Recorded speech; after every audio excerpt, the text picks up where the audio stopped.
1956 में भारत में राज्यों का पुनर्गठन भाषा के आधार पर किया गया। यानी कि हमारे देश में जो राज्य हैं वो 1956 से भाषा के आधार पर हैं। यानी कि उड़ीसा उड़िया भाषी लोगों के लिए जो मेजॉरिटी है उनके आधार पर प्रांत बना, केरल मलयालम, तमिलनाडु तमिल, आंध्र प्रदेश तेलुगु, कर्नाटक कन्नड़, पंजाब पंजाबी, उसी प्रकार से नॉर्थ ईस्ट के राज्य महाराष्ट्र मराठी। इस प्रकार से राज्यों का पुनर्गठन करना ही अपने आप में गलत था। एक दौर हमने ये भी देखा है कि जब महाराष्ट्र में मद्रासियों को लुंगी और पुंगी कह के भगाया जाता था। महाराष्ट्र की राजनीति को अगर समझना हो तो ऐसे समझिए कि महाराष्ट्र में दो ही पार्टियां मुख्य हैं, एक तो कांग्रेस, दूसरी बीजेपी, और बीच में जो क्षेत्रीय पार्टियां हैं इनका वर्चस्व बरसाती नदी की तरह है। कभी ये उफान पर आते हैं, कभी इनका जनादेश फिर कम हो जाता है। लेकिन प्रश्न ये है कि कम क्यों होता है? कम इसलिए होता है कि जब तक आपकी सोच संकुचित होगी। दरअसल महाराष्ट्र में जितने भी क्षेत्रीय क्षत्रप हैं उनकी सोच बहुत ही संकुचित है। दरअसल जो प्रजा होती है, प्रजा के लिए सबसे अच्छा जो एक शब्द मैं कहूँ तो प्रजा का पालन किया जाता है। आप ठेले वाले को, खोमची वाली को, जो जो जो फुटपाथ पर दुकान लगा के अपना भरण पोषण करते हैं, पाइप में रहते हैं, उन सबको मारोगे और पूछोगे कि हिंदी बोलते हो कि नहीं बोलते हो। अगर ऐसा ही रुख भारत के हर प्रांत में हो जाए तो सबसे पहले तो भाषाई आधार पर राज्यों का पुनर्गठन करना ही अपने आप में गलत था। आज़ादी के बाद से ही तत्काल इतनी घटनाएं हुई जो अपने आप में गलत हुआ। क्यों ना वो समय आ गया है। कल नीतीश कुमार जी का एक मैं फुटेज देख रहा था जिसमें अपने अफसरों को उन्होंने फटकार लगाई कि कोरोना के बाद से आप लोगों का दिमाग खराब हो गया है और आप लोग ज़्यादा अनाप शनाप अंग्रेजी में बात करते हैं। मैं पूछता हूं कि भारत का नाम पहले हिंदुस्तान, इंडिया, ये सब क्यों? दूसरा, भारत में अंग्रेजी क्यों? अंग्रेज गए, 200 साल के शासन के बाद गोरी चमड़ी वाले अंग्रेज गए, लेकिन काली चमड़ी वाली मानसिकता, यानी कि मेरा कहने का मतलब है अंग्रेजी वाली मानसिकता, जिसमें जिसको अंग्रेजी आए वो बहुत बड़ा विद्वान, और जिसको अंग्रेजी भाषा का ज्ञान नहीं तो उसको हाशिए पर समझा जाता, उसके लिए रोजगार नहीं, उसके बेटे का अच्छा स्कूल में एडमिशन नहीं होगा क्योंकि माता पिता का भी इंटरव्यू होता है। मैं पूछता हूं ऐसी व्यवस्था क्यों? आपको शायद पता हो अंग्रेजी भाषा ट्राइबल्स की भाषा थी। ये इंग्लैंड, वेल्स, आयरलैंड, ये जो छोटे छोटे टापू हैं, स्कॉटलैंड, इन सब में बोली जाती थी। बहुत ही असभ्य भाषा थी। बगल में जो फ्रांस एक बहुत ही सभ्य देश अपने आप को मानता है, उसने कभी भी इस भाषा को आत्मसात नहीं किया, अभी भी नहीं किया। लेकिन हम किसी भी यूनिवर्सिटी में, किसी भी कॉलेज में, किसी भी संस्थान में बच्चों का दाखिला लेना हो, बैंक में लोन अप्लाई करना हो, अंग्रेजी वाली मानसिकता, 4 लाइन धराधर फराटेदार अंग्रेजी आपने बोल दिया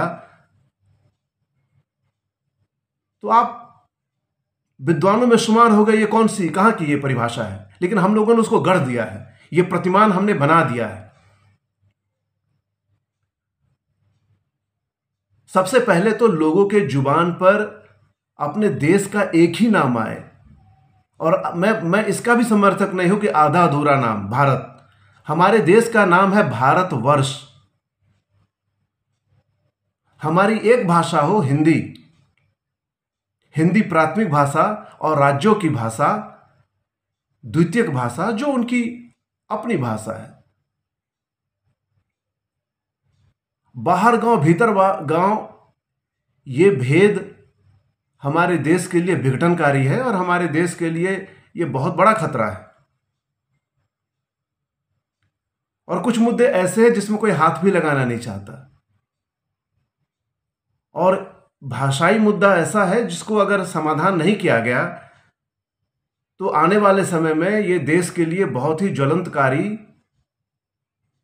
और अराजकता वाली स्थिति हो सकती है। महाराष्ट्र में जो भी घटनाएं हो रही हैं उसका पूरे देश पर प्रभाव होता है, क्योंकि किसी क्षेत्र विशेष के लोग पूरे देश में फैले होते हैं। मेरा इन गुंडों से निवेदन है कि कृपया करके साफ सुथरा राजनीति कीजिए, मुख्य धारा की राजनीति कीजिए, किसी गरीब पर अत्याचार मत कीजिए। वो गरीब किसी भी भाषाभाषी प्रांत के लोग भारत के किसी भी राज्य में हो सकते हैं। अंग्रेज गए और आज ब्रिटेन का क्या औकात है पूरे वर्ल्ड में। आप अगर जियोपॉलिटिक्स की बात करेंगे तो ब्रिटेन एक भिखारी देश है। ब्रिटेन के पास गिने चुने न्यूक्लियर पावर है और ब्रिटेन के पास कोई औकात नहीं। भारत के सामने ब्रिटेन कहीं भी नहीं टिकता। एक समय में हो सकता था अनुकरणीय, हालांकि मैं उसको अनुकरणीय कभी नहीं मानता, लेकिन हमारे देश में तमाम ऐसे वर्ग के लोग हैं। आप चले जाइए देश के बड़े बड़े प्राइवेट यूनिवर्सिटी में गधे बैठे हैं और वो गधे सिर्फ अंग्रेजी में बात करेंगे। स्कूपस में उनको पेपर चाहिए। सारा फर्जी काम हो रहा है। स्कूपस के नाम पर फर्जीवाड़ा हो रहा है इस देश में।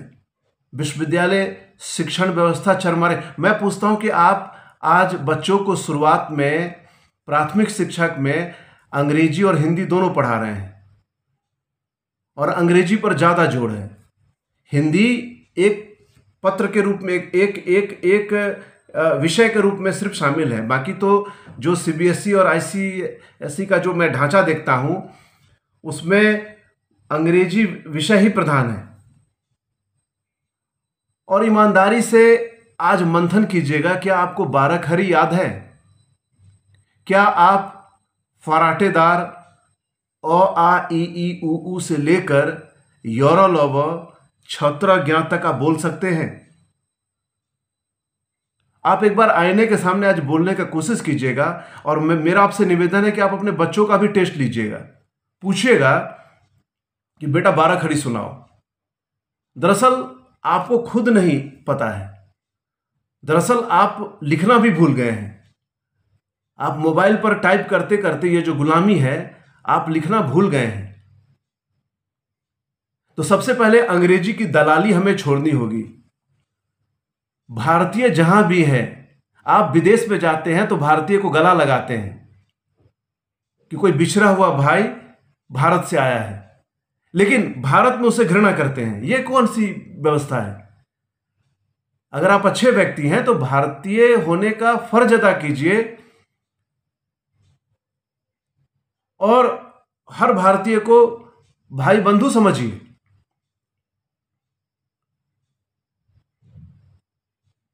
लेकिन दुर्भाग्य से साउथ के कुछ कीड़े नेता, जिनका अस्तित्व ही भाषाई आधार पर है, तुच्छ नेता, उसी प्रकार से महाराष्ट्र के कुछ तुच्छ नेता जो भाषाई आधार पर भी जिंदा हैं, जिनको राजनीति का एबीसीडी पता नहीं, उन लोगों से क्या उम्मीद किया जाए कि वो भारत के अक्षुण्णता, भारत की अखंडता के लिए बात करेंगे? और आप किस चीज पर इतरा रहे हैं? आजादी के कोई ज्यादा, अंग्रेज भी 200 साल शासन करके गए, पूरा लूट खसोट के गए। आप 80 साल भी नहीं बीता है आजादी के। आप किस चीज पर आप गुमान कर रहे हैं? अभी समय है अपने देश को मजबूत करने का। भाषा को दरकिनार करके, भाषा कोई ऐसा विषय ही नहीं है जिस पर आज कल ये विमर्श होता है। ज्यादा दिमाग में राजनीति का कीड़ा अगर किसी में हो तो अभी बरसात का मौसम है, बाढ़ से तमाम राज्य करा रहे हैं, वहां जाइए, वहां मदद कीजिए। दूसरा, मुझे यह समझ में एक प्रोफेसर और एक विद्यार्थी के नाते मैं हमेशा यह समझने का प्रयास करता हूं कि क्या कोई भी सरकार यह हिम्मत नहीं कर पाई कि भाषा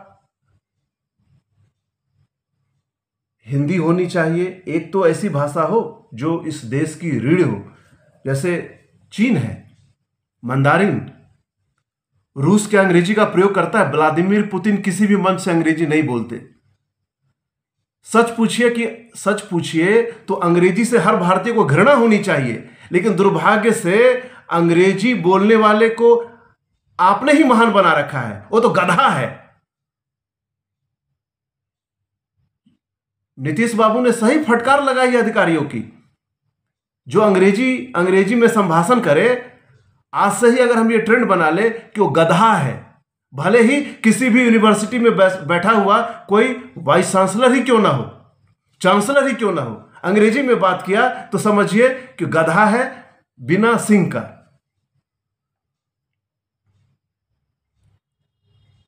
शिक्षा व्यवस्था में 18% जीएसटी। ब्रिटेन में शिक्षा फ्री है। तो इन सब चीजों का मूल्यांकन करना पड़ेगा कि शिक्षा, भाषा और राष्ट्र की एकता और अखंडता ये सभी कनेक्टेड हैं। और चूंकि एक पत्रकारिता के शिक्षक होने के नाते मैं हमेशा न्यूट्रल रहता हूं, लेकिन मैं संप्रति भारत के प्रधानमंत्री माननीय आदरणीय श्री नरेंद्र मोदी जी का सम्मान इसलिए करता हूं कि लाख आलोचनाओं के बावजूद भी एक फ्रंट पर वो सबसे ज्यादा मजबूत हैं, और वह है हिंदी। जब से प्रधानमंत्री बने उन्होंने हिंदी भाषा से कभी भी समझौता नहीं किया और विश्व मंच पर इस भाषा को बहुत ही प्रखरता के साथ रखा। धन्यवाद। मिलेंगे एक नए प्रसंग के साथ। जय हिंद।